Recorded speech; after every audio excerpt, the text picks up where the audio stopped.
अस्सलाम वालेकुम स्टूडेंट्स। आज मैं आपके लिए एक नया कोर्स स्टार्ट करने जा रहा हूँ, ग्रुप थ्योरी। इसके अंदर हम ग्रुप थ्योरी को स्टडी करेंगे। ग्रुप थ्योरी एमएससी और बीएस लेवल का एक बहुत ही अहम सब्जेक्ट है जो इस वक्त तकरीबन तमाम यूनिवर्सिटीज़ में पढ़ाया जा रहा है।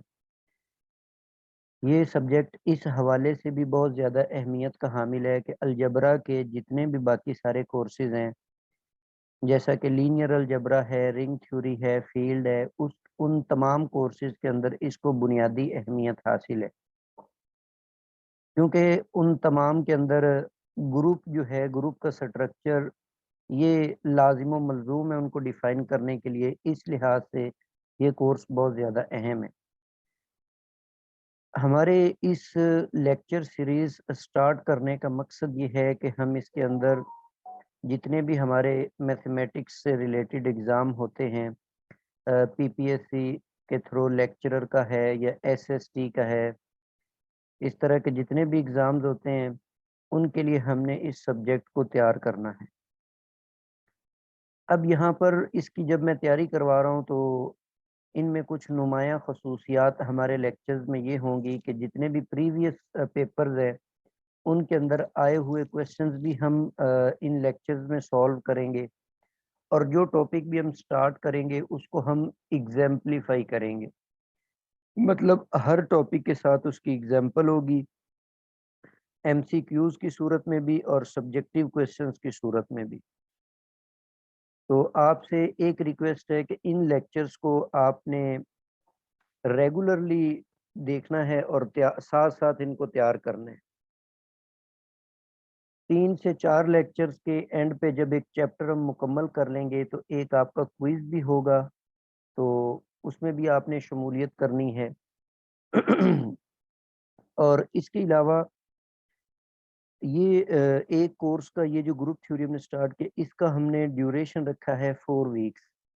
मतलब एक मंथ के अंदर हम इस कोर्स को ख़त्म कर देंगे।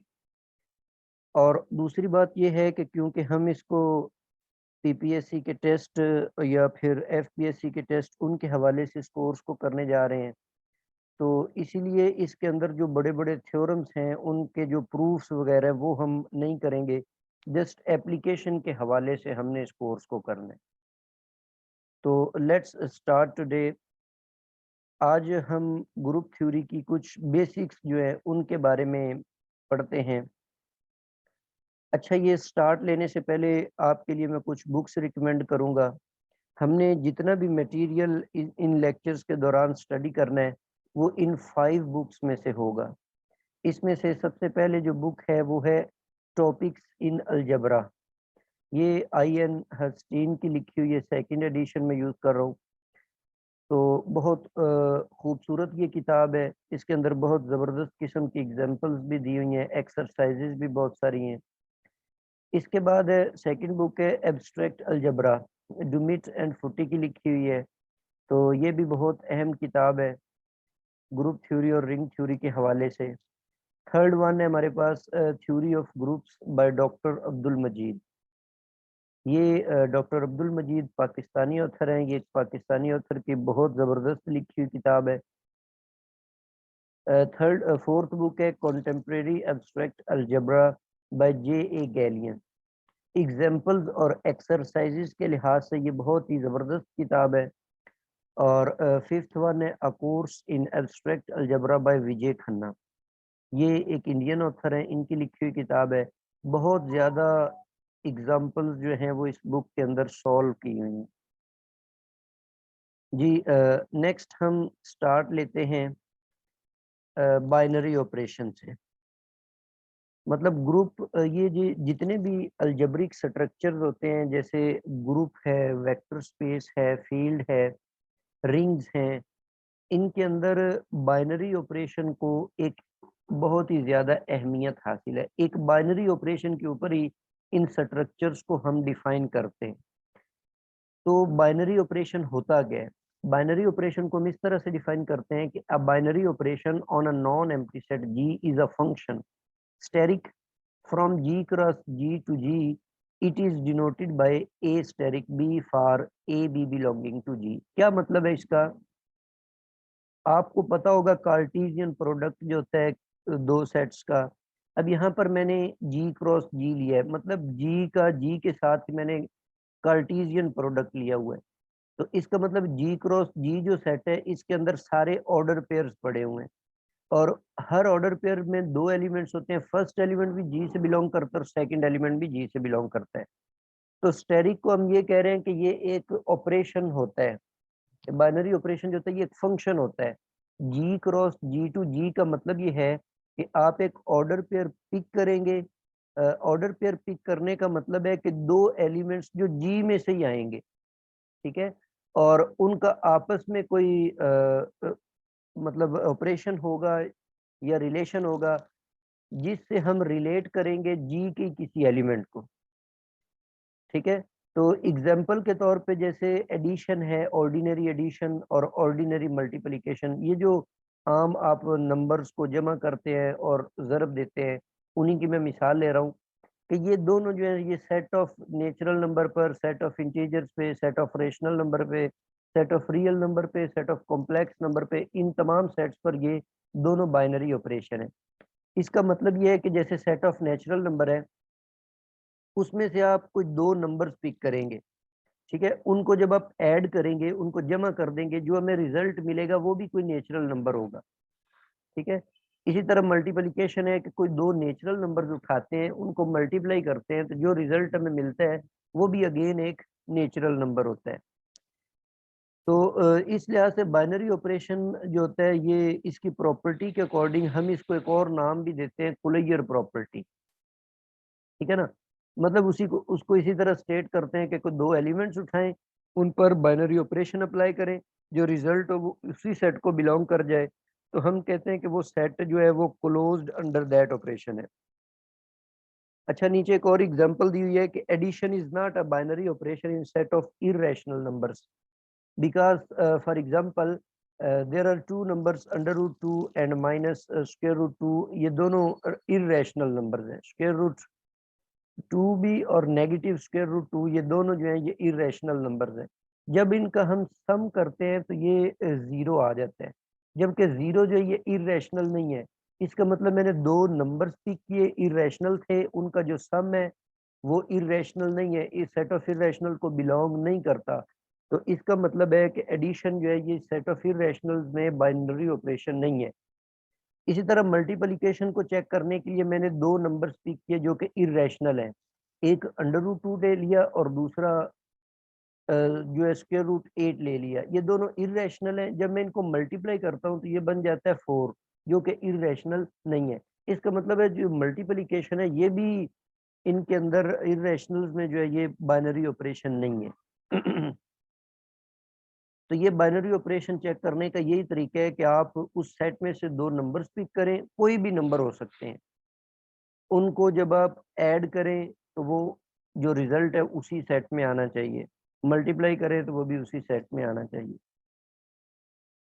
जी, नेक्स्ट हमारे पास डेफिनेशन है ग्रुपॉइड की। A non empty set G together with the binary operation asterisk is called a groupoid with respect to steric.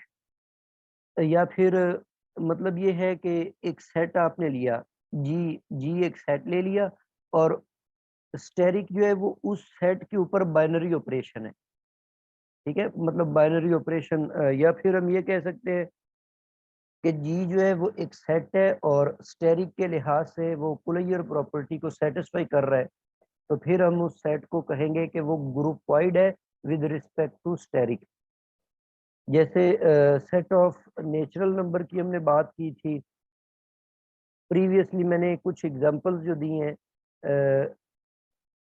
Previous slide के ऊपर, जैसे ये सेट ऑफ नेचुरल नंबर है, सेट ऑफ इंटीजर्स है, set of rational number, real number और complex number, ये सारे के सारे जो है ये ग्रुपॉइड कहलाएंगे।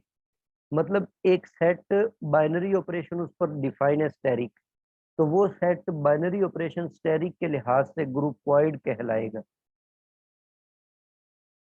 जी, तो ये ग्रुपॉइड की डेफिनेशन थी। नेक्स्ट है semi group. A non-empty set G is said to be semi-group with respect to steric if the following two properties are satisfied. एक तो उसमें कुलैयर प्रॉपर्टी सेटिस्फाइड होनी चाहिए, दूसरे एसोसिएटिव प्रॉपर्टी सेटिस्फाई होनी चाहिए। अब हमें पता है कि ये जैसे सेट ऑफ नेचुरल नंबर है, ये अंडर एडिशन जो है ये एसोसिएटिव प्रॉपर्टी को सेटिस्फाई करता है, ठीक है। और ये कुलैयर प्रॉपर्टी को भी सेटिस्फाई करता है विद रिस्पेक्ट टू एडिशन भी, विद रिस्पेक्ट टू मल्टीप्लिकेशन भी। इसका मतलब है सेट ऑफ नेचुरल नंबर जो है ये सेमी ग्रुप है विद रिस्पेक्ट टू एडिशन, इसी तरह विद रिस्पेक्ट टू मल्टीप्लिकेशन भी। तो ये बाकी पिछली जो स्लाइड में मैंने जितनी भी एग्जांपल्स दी थी उनमें जी, क्यू और आर और सी ये सारे के सारे सेमी ग्रुप्स हैं, विद रिस्पेक्ट टू एडिशन भी हैं और विद रिस्पेक्ट टू मल्टीप्लिकेशन भी है। एक और मैंने एग्जांपल दी हुई है, Z is a groupoid with respect to subtraction because A minus B belonging to Z for all A B belonging to Z। मतलब अब कोई भी दो इंटीजर्स पिक करते हैं, उनका जो डिफरेंस होता है ना वो भी अगेन कोई इंटीजर होगा, तो इसीलिए ये सब्ट्रैक्शन के लिहाज से जो Z है ना ये ग्रुपवाइड है, लेकिन Z सेमी ग्रुप नहीं है सब्ट्रैक्शन के लिहाज से, ठीक है। तो सब्ट्रैक्शन के लिहाज से ये सेमी ग्रुप क्यों नहीं है, क्योंकि ये एसोसिएटिव प्रॉपर्टी को सेटिस्फाई नहीं करता। जैसे आगे हमने ये शो किया हुआ है कि मैंने तीन नंबर्स पिक किए, तीन इंटीजर्स पिक किए हैं, इनमें जब मैं ये करता हूँ ना 1 माइनस इंटू 2 माइनस 3 तो इसका रिजल्ट 2 आ जाता है। लेकिन अगर मैं ब्रैकेट्स ले लेता हूँ 1 माइनस 2 के अराउंड और अब मैं अगर इसको सिंप्लीफाई करता हूँ तो ये -4 आता है। इसका मतलब है 1 minus into 2 minus 3 is not equal to 1 minus 2 और -3। तो इट मीन्स ये with respect to subtraction associative property को सेटिस्फाई नहीं करता, तो इस लिहाज से ये सेमी ग्रुप नहीं है जी। आगे चलते हैं हम मोनाइड की तरफ।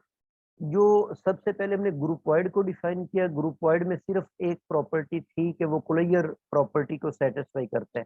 उसके बाद हम सेमी ग्रुप की तरफ आए, उसमें दो प्रॉपर्टीज हो गई, जो ग्रुपवाइड वाली प्रॉपर्टी है वो भी, और जो साथ में एक एसोसिएटिव प्रॉपर्टी आ गई। अब हम मोनाइड की तरफ आ जाते हैं। मोनाइड में प्रीवियस टू प्रॉपर्टीज भी हैं और एक थर्ड प्रॉपर्टी भी आ जाती है। तो वो कौन कौन सी प्रॉपर्टीज हैं? एक तो जो जी है ना वो कुलैयर प्रॉपर्टी को सेटिस्फाई करे विद रिस्पेक्ट टू स्टेरिक, दूसरा एसोसिएटिव प्रॉपर्टी को सेटिस्फाई करे विद रिस्पेक्ट टू स्टेरिक, और एग्जिस्टेंस ऑफ आइडेंटिटी इसके अंदर इंश्योर होनी चाहिए। आइडेंटिटी एक ऐसा एलिमेंट है कि जब आप उसको किसी भी एलिमेंट के साथ उसको ऑपरेट करवाते हैं तो उस पर कोई इफेक्ट नहीं पड़ता। जैसे यहाँ पर मैंने लिखा हुआ है कि e asterisk a is equal to a asterisk e is equal to a, मतलब आपने ई को ए पर अप्लाई किया या ए को ई पर अप्लाई किया तो ए पर कोई इफेक्ट नहीं पड़ा। तो इसको ये मोनाइड की थ्री प्रॉपर्टीज है, तो इसको हम मोनाइड उस सेट को जी को मोनाइड कहेंगे जो इन तीन प्रॉपर्टीज को सेटिस्फाई करेगा। यहाँ पर नोट में है कि जीरो जो है ना ये एडिशन के लिहाज से आइडेंटिटी है और वन जो है ये मल्टीप्लिकेशन के लिहाज से आइडेंटिटी एलिमेंट होता है। मोनाइड की कुछ एग्जांपल्स हैं। एन जो है ये with respect to multiplication monoid है, मतलब ये with respect to multiplication closure property को भी सेटिस्फाई करेगा, एसोसिएटिव प्रॉपर्टी को भी सेटिस्फाई करेगा, और मल्टीप्लिकेशन के लिहाज से वन जो है वो मल्टीप्लिकेटिव आइडेंटिटी है वो भी इसमें बिलोंग करती है।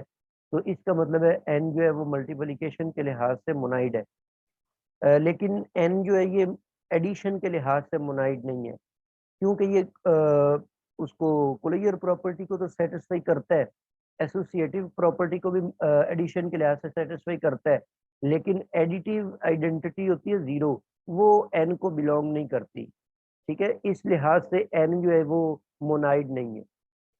इसी तरह जी, क्यू, आर और सी इन चारों सेट्स के अंदर चूंकि एडिटिव आइडेंटिटी जीरो बिलोंग करती है, इसलिए ये चारों के चारों जो है ये मोनाइड है। अब यहाँ पर हम कुछ एग्जांपल्स लेते हैं। फर्स्ट एग्जांपल है कि which of the following hold closure property with respect to multiplication. तो पहला सेट दिया हुआ है जिसमें 2 एलिमेंट्स हैं -1 और 1, दूसरा सेट है -1 और 2, तीसरा सेट है जिसके अंदर 1 और 2 है। तो इस ट्रू ऑप्शन जो है वो ए होगी। ये टेबल में मैंने ये मल्टीप्लिकेशन टेबल बनाया हुआ है, यहाँ पे ऑप्शन ए वो करेक्ट है।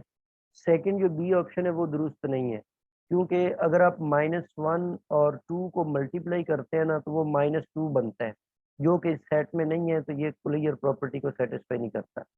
इसी तरह सी में जो सेट दिया हुआ है, इसमें अगर आप 2 को 2 से मल्टीप्लाई कर दें तो रिजल्ट 4 आ जाता है, तो वो 4 भी सेट को बिलोंग नहीं करते, इसलिए ये भी ऑप्शन जो है ये ट्रू नहीं है।